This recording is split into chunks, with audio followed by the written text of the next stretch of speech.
Hello friends, मेरा नाम है अमित। आप देख रहे हैं एवरी पैसा मैटर्स और हायर पेंशन को लेके दो इंपॉर्टेंट अपडेट्स हैं जो आज मैं आपके साथ शेयर करने वाला हूं। पहला अपडेट रहेगा हायर पेंशन के कैलकुलेशन फार्मूला के ऊपर और सेकंड रहेगा अरियर्स को लेके। अगर हम हायर पेंशन के फार्मूला की बात करें तो दो डिफरेंट फार्मूला इस टाइम पे मार्केट में चल रहे हैं मतलब ईपीएफओ ने रिलीज किए हुए हैं। पहला फार्मूला है प्रोरेटा बेसिस के ऊपर कैलकुलेशन होने का, यानी कि एक कैलकुलेशन करी जाती है आपकी जो 1 सितंबर 2014 से पहले सैलरी है उसकी, सेकंड करी जाती है उस सैलरी को जो कि 1 सितंबर 2014 के बाद आई है उसका फार्मूला यूज किया जाता है और फिर इन दोनों को ऐड करके जो है आपकी पेंशन कैलकुलेशन होती है, जो कि काफी कम आ रही थी बहुत सारे लोगों के लिए। लेकिन दूसरा जो फॉर्मूला है और बेस्ड अपॉन है ईपीएफओ का एक सर्कुलर के ऊपर, उसके अंदर ईपीएफओ ने कहा था कि जिन लोगों ने 1 सितंबर 2014 से पहले रिटायरमेंट ले लिया उनका 12 मंथ का एवरेज लिया जाएगा सैलरी का, उसके बेसिस पे कैलकुलेशन होगी। और जिन लोगों ने 1 सितंबर 2014 के बाद में रिटायरमेंट लिया है उनका लास्ट 60 मंथ्स का एवरेज लिया जाएगा सैलरी का और उसके बेसिस पे उनकी पेंशन डिसाइड होगी, जो कि काफी अच्छा अमाउंट बन रहा था उन लोगों के लिए जो कि जिनकी इनकम काफी अच्छी है। सेकंड बात करेंगे अरियर्स की। अरियर्स को लेके लोगों के बारे में लोगों के दिमाग में काफ़ी सारे क्वेश्चन है या कन्फ्यूजन है कि क्या उनको अरियर्स मिलेंगे या नहीं। ऑलरेडी जो रिटायर्ड लोग हैं उनको एक पेंशन मिल रही है जो कि कम है और उन्होंने हायर पेंशन के लिए ऑप्ट किया है, तो उनका क्वेश्चन है कि क्या हमें ये डिफरेंशियल अमाउंट मिलेगा एज अरियर्स, और अगर मिलेगा तो क्या हमें भी इंटरेस्ट मिलेगा या नहीं। इसके बारे में ईपीएफओ का ऑफिशियल रिप्लाई क्या है वो आपके साथ शेयर करूंगा। लेकिन आगे बढ़ने से पहले अगर आप पहली बार इस चैनल पर आए हैं तो लाइक, शेयर और सब्सक्राइब करना ना भूलेगा, ताकि आपको इस चैनल के ऊपर जितनी भी फाइनेंशियल इंफॉर्मेशन और ईपीएफओ की हायर पेंशन इंफॉर्मेशन आ सके उसके वीडियोज आप देख सके। तो सबसे पहले हम बात करते हैं ईपीएफओ के पेंशन फॉर्मूला कैलकुलेशन के ऊपर। एक आरटीआई रिक्वेस्ट डाली थी मिस्टर सुरंजीत ने, और आरटीआई रिक्वेस्ट में उन्होंने अपना केस डाला था कुछ इस तरीके से कि उन्होंने ईपीएस 95 स्कीम के अंदर कंट्रीब्यूशन किया है। डेट ऑफ ज्वाइनिंग उनकी रही है 10 जून 2002 और डेट ऑफ एग्जिट रही है 31 जनवरी 2020। अब अगर हम यहां पे ध्यान में देखें तो इनका जो केस है वो केस ऐसा रहा है कि इन्होंने कुछ पैसा जमा किया है 2014 से पहले और कुछ पैसा जमा किया इन्होंने 2014 के बाद में। इसी कारण से इनका क्वेश्चन है कि क्या मुझे प्रो रेटा बेसिस पे पेंशन मिलेगी या फिर मुझे जो पेंशन है वो मुझे नए फॉर्मूले से यहाँ पे लास्ट 5 साल का एवरेज ही सिर्फ लिया जाता है उसके बेसिस पे मिलेगी। तो इन्होंने कहा है कि इनका जो अमाउंट है वो 2 स्पेल के अंदर है। पहले है 4455 डेज का 1 सितंबर 2014 से पहले और उसके बाद 1 सितंबर 2014 के बाद में 1980 डेज का इनका स्पेल रहा है। अब यहाँ पे डेज में लिखना क्यों जरूरी है? डेज में लिखना इसलिए जरूरी है क्योंकि जो ईपीएफओ की पेंशन कैलकुलेट होती है ये नंबर ऑफ ईयर्स पे नहीं होती है, ये नंबर ऑफ डेज के ऊपर होती है। उसके ऊपर अगेन मैंने डिटेल वीडियो बना रखा है जो कि आपको इस वीडियो के एंड में मिल जाएगा, आप उसे देख सकते हैं कि एक्चुअली में पेंशन की कैलकुलेशन किस फॉर्मूले से होती है। तो इसके बाद सुरंजीत ने सवाल पूछा है कि इनके हिसाब से जो इन्होंने ईपीएफओ ने जो अपना लेटर इशू किया था हायर पेंशन का, उसके हिसाब से क्या लास्ट का 60 मंथ्स का एवरेज ही लिया जाएगा इनकी कैलकुलेशन करने के लिए या फिर प्रो रेटा बेसिस पे कैलकुलेशन होगी, ये इनका सवाल था। और इसके ऊपर ईपीएफओ का क्या जवाब आया वो मैं आपके साथ शेयर करता हूं। ईपीएफओ ने यहां पे इनकी आरटीआई रिक्वेस्ट को खारिज करते हुए बोला है कि आपने कुछ इंफॉर्मेशन मांगी है जो कि क्लैरिफिकेशन है, आपने एक्चुअली ऐसी इंफॉर्मेशन नहीं मांगी है जो कि आपको वैल्यू ऐड कर सके। क्लैरिफिकेशन आरटीआई एक्ट के अंडर नहीं प्रोवाइड की जाती है क्योंकि इन्होंने अपना स्पेसिफिक केस कहा था। इन्होंने कहा हम जेनरिक इंफॉर्मेशन प्रोवाइड करते हैं जो कि एप्लीकेबल टू ऑल होती है। अब इसी के साथ में एक और हैं जिन्होंने रेज करी आरटीआई रिक्वेस्ट रेज करी। अब मैं आपको वो दिखाता हूं। एक और RTI request Bangalore EPFO office के साथ रेज हुई थी जहां पे इन्होंने कहा कि ठीक है भाई, आप हमें फॉर्मूला बता दीजिए मंथली कैलकुलेशन के लिए क्या यूज होगा, यानी कि जो हमें पेंशन मिलने वाली है इसका आप कैलकुलेशन का फॉर्मूला बता दीजिए। और इसके बारे में ईपीएफओ का रिस्पांस आया कि मंथली पेंशन कैलकुलेशन का जो फॉर्मूला है वो ईपीएस 1995 स्कीम के पैरा 12 के अंदर भी दिया हुआ है और एक सर्कुलर डेटेड 1 जून 2023 था जो कि हेड ऑफिस दिल्ली ने इशू किया था, इसके अंदर भी दिया हुआ है।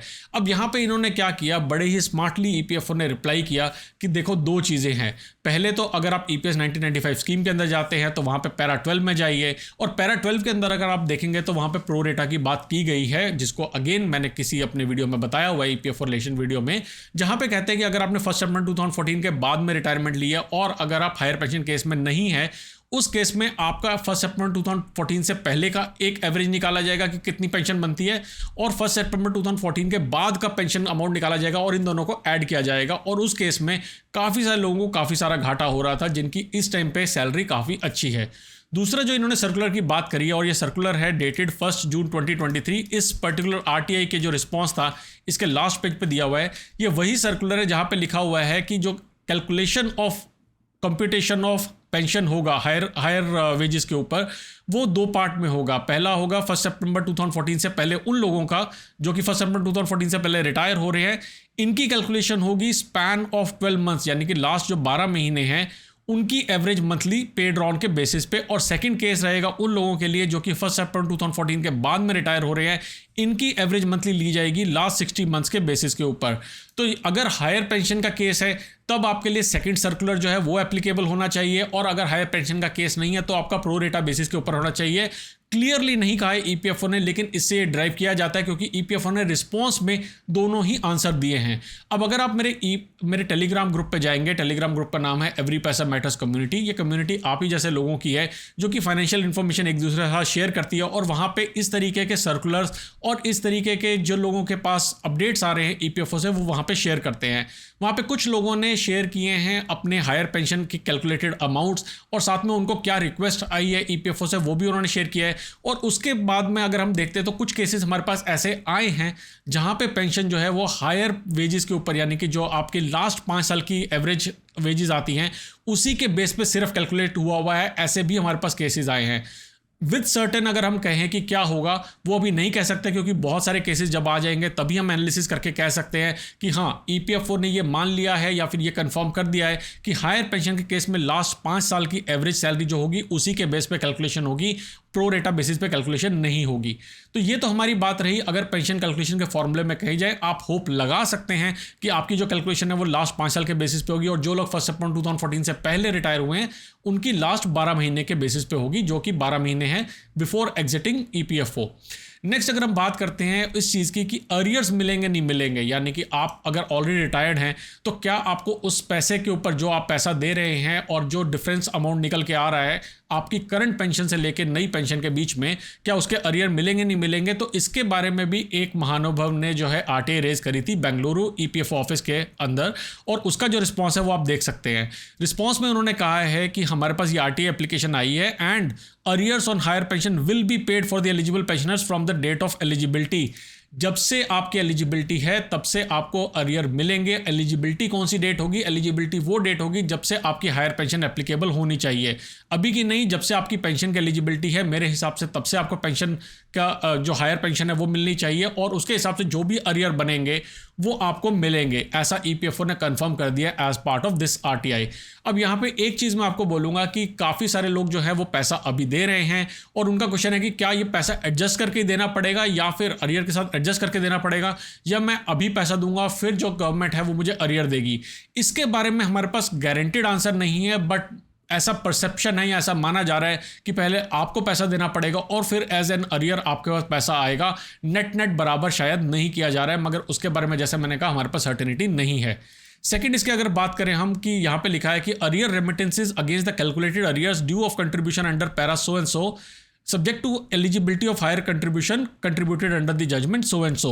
तो यहाँ पे कह रहे हैं ईपीएफओ कह रहा है कि जो अमाउंट है अरियर का ये उन लोगों के लिए ही एलिजिबल रहेगा जो कि ऑलरेडी हायर पेंशन के लिए अप्लाई कर चुके हैं और एलिजिबल फाइंड किए जाते हैं एज पर जो भी हमारा सर्कुलर था, यानी कि जो सुप्रीम कोर्ट का ऑर्डर था, ऑनरेबल सुप्रीम कोर्ट का ऑर्डर था, उसके अंडर जो जजमेंट थी, अगर वहां पे आप एलिजिबल पाए जाएंगे उस केस के अंदर आपको अरियर मिलेंगे।